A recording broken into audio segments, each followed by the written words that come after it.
taking off. XAG drones on display at Cereals, the annual show dedicated to crop farming. The Guangzhou-based company has spent 3 years trying to break into the market, knowing a welcome by UK authorities would help ease their entry into Western Europe.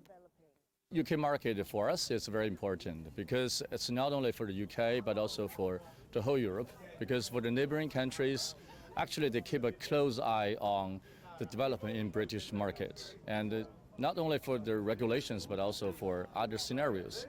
After a report showed the wider use of drones could contribute $55 billion to the economy by 2030, while cutting 2.4 million tonnes of carbon emissions and creating 650,000 new jobs, the British government has got behind them. Behind me you can see traditional sprayers, and they're large and extremely heavy on the soil. And it's these that the British government are trying to replace with drones. They want to get over 180,000 into the air by the end of the decade.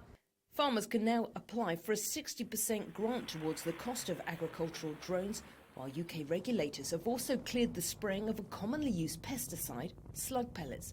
Other chemical permissions are expected to follow. XAG's UK partner says months of wet weather has also prompted British farmers to look to drones.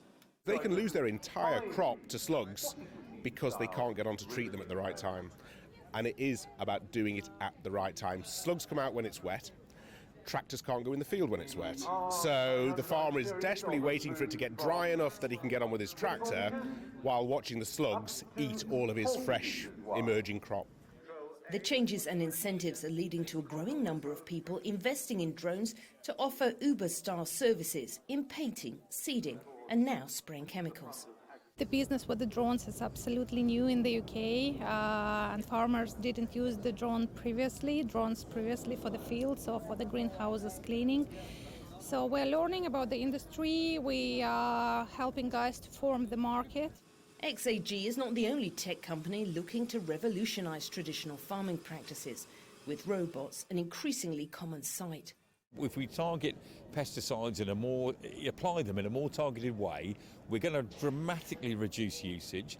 We're going to reduce our carbon footprint. If we can do it through, electrically driven drones, it's going to change everything. Farmers are still sort of cautious, but they're great takers up of technology when they need to. Costing around $50,000, 6 XAG drones were sold in the UK last year. That number has jumped to 12 this month. Having cleared regulatory hurdles to fly and now spray chemicals, the Guangzhou-based company says it hopes to replicate the success it's seen in Asia in Western Europe.